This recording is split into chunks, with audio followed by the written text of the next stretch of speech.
Bonjour et bienvenue dans France 7 heures. Nous nous retrouvons aujourd'hui pour ce segment intéressant avec moi, Fadila Fawaz, dans le segment Le Monde en 3 minutes.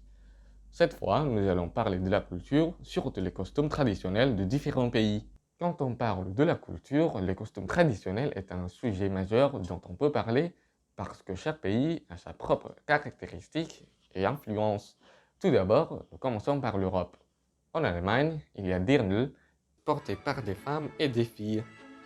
Un dirndl se compose d'un corsage près du corps avec une encolure basse, un chemisier porté sous le corsage et une jupe. Pour les hommes, il y a des lederhosen. C'est une culotte courte traditionnelle à pompe s'arrêtant au-dessus des genoux. Passons au nord, en Finlande. Les costumes traditionnels finlandais sont plutôt chauds parce que le temps en Europe du Nord est généralement très froid. De nombreux accessoires dont les vêtements finlandais sont en cuir et en métaux. Les Finlandais utilisaient généralement du tissu déplié pour les chemises, les jupes et les gilets. Maintenant, nous sommes en Asie, nous devons être familiers avec le kimono du Japon. Le mot kimono signifie littéralement vêtement. Le kimono est une robe droite en forme de T, portée de telle sorte que l'ourlet tombe à la cheville avec des cols attachés et des manches longues et larges. Le kimono se porte généralement avec des chaussures traditionnelles et des chaussettes à bout fondu.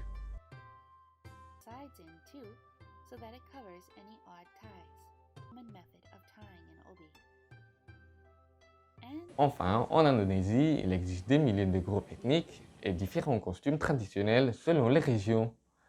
L'un des costumes traditionnels que nous allons voir est le pesaan.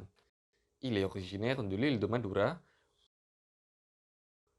Pour les hommes, le costume se compose d'un t-shirt rayé blanc et rouge, d'un pantalon noir et d'un gilet noir. Il se compose aussi un bandeau en tissu traditionnel et une simple ceinture. Pour les femmes, le costume se compose d'un chemisier javanais rouge, également connu sous le nom de kebaya, avec jarik dans le bas. Jarik est un tissu au motif traditionnel indonésien et porté en les enveloppant dans les hanches. Alors, ce sont les trois exemples dont nous pouvons parler aujourd'hui dans ce segment. Il y a beaucoup plus de pays avec de belles cultures et traditions qui existent encore au XXIe siècle dont nous pouvons parler dans un autre Le Monde en 3 minutes. On se revoit la semaine prochaine.